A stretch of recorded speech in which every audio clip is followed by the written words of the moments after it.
Hello everyone and welcome to Sinful Gaming. I hope you're all doing well, I hope you're all staying safe, and most of all, I hope you're all fighting that war against the Grey.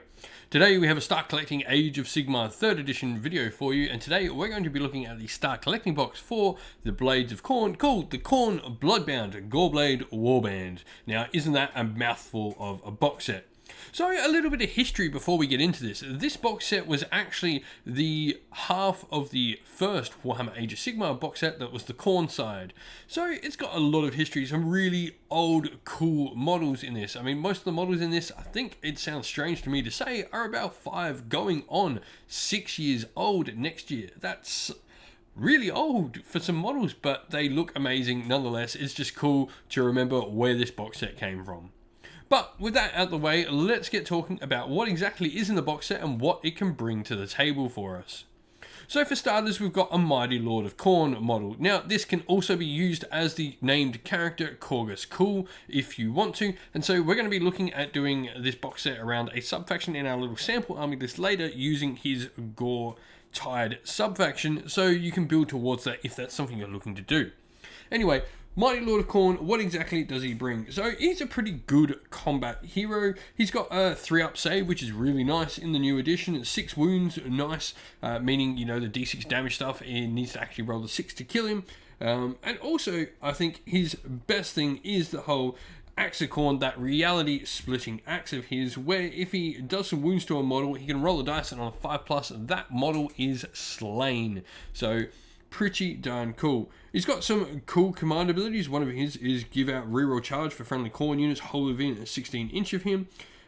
So you can use this at the start of the charge phase, and he gives reroll charges to everyone around him. So this is much more useful than, say, the generic one, but it does allow you to use the generic one on one unit that's outside of his bubble, and then him to use his bubble to give reroll charges to a lot more units. We've then also got a Blood Secretor, and a Blood Secretor is our Khornate Banner Bearer model you can see in the box set. And so he gives out extra attacks to models around him, and he also makes opponent units, or wizards, have to reroll successful casting rolls. We've got one other hero inside this box set, and that is the Blood Stoker, and the Blood Stoker is interesting. He's got his Whip to Fury ability where he can, at the start of your movement phase, pick one friendly Khorne mortal unit within 8-inch of him, and until your next movement phase you can add 3 to the run and charge rolls for that unit, and in addition you can reroll wound rolls for attacks made by that unit. So this is pretty cool, some good solid abilities there.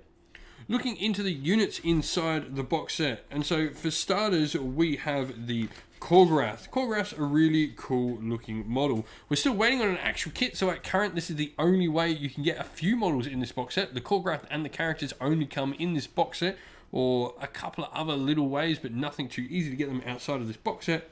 Khorgraths add 1 to the battle shock rolls for units that have had any models slain by them, so they kill stuff and then your opponent is actually minus more battle shock. And at the end of the combat phase, if any models were slain by the attacks from a Khorgrath, it can heal. So he's not too bad. 8 wounds on a 4-up save, and they can punch out 5 attacks at damage too. Pretty decent, solid little character there. And they're not a monster. They can actually be taken in units if you so wish. Going into our proper units though, we have 5 Blood Warriors. So the first thing with this unit of Blood Warriors is this is actually a half strength unit. This doesn't really matter in your opening games when you're learning how to play, but I would recommend trying to find another 5 Blood Warriors. You can easily find them on a buy swap sell page, something like eBay, etc. will find you another 5 Blood Warriors easy. But Blood Warriors are pretty solid. They've got 3s and 3s for their weapons, 2 attacks, 1-inch, and you know, can do a little bit of damage. But their cool thing is that they get to attack when they die, so that's their main thing. They're always going to get in a little bit of fighting. They definitely need some buffs to make them the most fighty they can be, but you know, the fighting on dying is nice. And lastly, we have Blood Reavers. These are pretty much your standard sort of Khornate cultists. Not much to say here, except they can punch out a load of attacks if buffed in the correct way. So definitely a unit that likes to have weight of dice over any quality of attacks. And so this is the Khornate scenery piece, the Skull Altar. Pretty simple here really for this. It's a cool little model, so it's defensible by a single hero with less than 8 wounds. Normally you would want this to be a Khorne priest. You can reroll chanting rolls for friendly nearby priests. This includes obviously the model defending it as well. So once again, this is why you want to put a priest in it. And enemy wizards are also -1 to cast when they're nearby the skull altar. This does everything you want it to do. It's a great scenery piece for the army. Reroll those chanting rolls is amazing. And don't forget, this also works on your invocations as well. So some solid abilities there.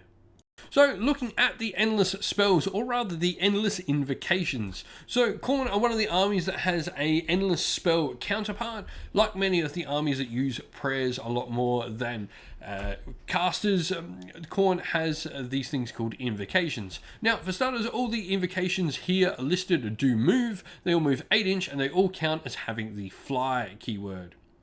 Now, let's look into them in particular. First of all, we've got the Hex Gorgeous Skulls, so the 2 bleeding skulls. Enemy casters nearby them are -2 to cast, and in addition, should the caster ever roll an 8 to cast, and the spell automatically fail to cast, and the caster then will suffer d6 mortal wounds. We've got a battle report we linked up the top of the video. You can definitely go check out, because it certainly does happen to one of my wizards playing against my mate's Khorne. It's really cool. Bleeding icon then is the one on the left, the icon that's bleeding. Surprise, surprise. Enemy units near it are -1 bravery, and they should they fail a battle shock test near a bleeding icon, they'll lose additional models. Now, they generally lose D3 models each time this happens. However, if you roll a 6 on a dice you're rolling, you can instead lose D6 and the invocation disappears. The invocation Wrath Axe is the last one, which you might guess is the giant axe. All models this invocation passes over, and a single unit within 3 inch at the end of this invocation's move suffer D3 mortal wounds on the roll of a 1 to 5, or on the roll of a 6, one of them suffers D6 mortal wounds, and the invocation is removed once all its effects have been resolved. Some pretty cool abilities here, a good variation of adding some battle shock, making to cast. All of this is definitely stuff that you want your Khorne army to be doing. And so, where do we go to next for our Khorne army? What do we grab to expand our force? So, you might want to start looking at Slaughter Priest next. As you might have seen by the terrain feature for the army, it gives a lot of bonuses to your priests, and Khorne in general give a lot of things for their priests. So, looking at grabbing a Slaughter Priest or 2, or even 3 or 4, who knows how many you want, they're definitely something that you would generally have a look at, as they give a lot of buffs to your armies through the various invocations and prayers they can do for the army. Definitely go and give out Slaughter Priest models a check. There's also a great different variation of cool looking Slaughter Priest models that you can pick up. Now, we've then got some elite troops for Khorne. Now, your Blood Warriors are sort of your first stage above your Blood Reavers, but then you've got things like Wrathmongers and other units as well like them that are your much more elite fighting damage dealing troops. These are some really cool models. You've got just these amazing looking pieces here. As you can see, the Wrathmongers I've got pictured here, but you've got other variations of them as well that come in the same kit. Definitely a much more hard hitting unit you could definitely try taking to do some different things in your army. We've then got cavalry options for Khorne, both demon and mortal variants, blood crushers and the other variants as well. They're hit like an absolute freight train, doing some mortal wounds. Juggernauts have a decent armor save as well. They come in units of 3, which means you're getting units of coherency, and you're playing with the old coherency rules. But having to take units of 6, you will be having to deal with the newer coherency rules, which may hinder them a little bit. So definitely some units of 3 to do some mortal wound impact could be a nice addition to your force. Lastly, where would we be without talking about this particular Chaos God's demons? You've got a variety of different demons to take. As mentioned, you've got demon cavalry, but you've also got things like bloodletters, which are your staple sort of demons that can do a decent amount of mortal wounds. And then you've got your bloodthirsters, which are your greater demon for this particular faction. As always, you've got a named character variation called Skybrain, who's got some really cool lore based around him. And also, speaking of named character demons, you've got the Skulltaker model as well, which is a named character bloodletter variation. There's definitely a ton of options to choose for when adding to your Khorne army, and demons are always a great option to add as they come out when you start using your summoning points, your blood type points to summon demons, so that's what you're going to need them for as well. But now that we've talked a little bit about all of this, let's go see a little sample army list using the box set we've originally purchased as the start and focal point of our force. Alrighty, and here we have a little sample army list for our Khorne army. So we've built this army, once again, as I mentioned, using the box set we've originally started with, and we've also gone for the Slaughter Host, the Goretide. This is the reason we've gone for it, because the model we're using for the Mighty Lord of Khorne is also the model for Khorgus Khul, which is a named character who belongs in the Goretide subfaction. So, you know, you can start playing around with this and then bring him in and use him as the named character variation later if you so wish. So what does the Goretide give us? Well, first of all, its abilities is we can reroll wound rolls of 1 made for attacks by melee weapons from friendly Goretide mortal units holding within 12 inch of objectives. This is really cool. Board size is smaller, objectives take up more of the table now, so this ability is awesome. Giving you some extra damage potential and giving you rerolls in the game is really good at the moment. We then get a command ability that any of our heroes can use, and you can use this command ability before you make a run roll for friendly Blood Reavers or Blood Warriors, so we're going to be taking those in our army as you might expect. And units holding within 16 inch of a friendly model with this command ability, when it does so, they treat their run roll as being a 6, and they also gain run and charge. So really cool ability here. Not only does it give us the run of a 6 like the normal command ability does, but we also get that ability to run and charge as well, meaning our units can be that much more effective across the table. Now, we've got our Mighty Lord of Khorne, and he's going to be our general, and he's taking the command trait and artifact that we get from the subfaction that we have to take.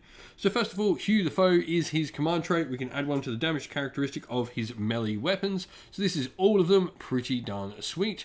And then we also get the artifact Throne Breaker's Talk, which is cool because he ignores modifiers when making save rolls both for and against. He's got a 3+ save base, so pretty nice. Means he can never be less than 3+. It means we can't get a 2-up on him, but with some other things we can do, it might be worth just making this on him.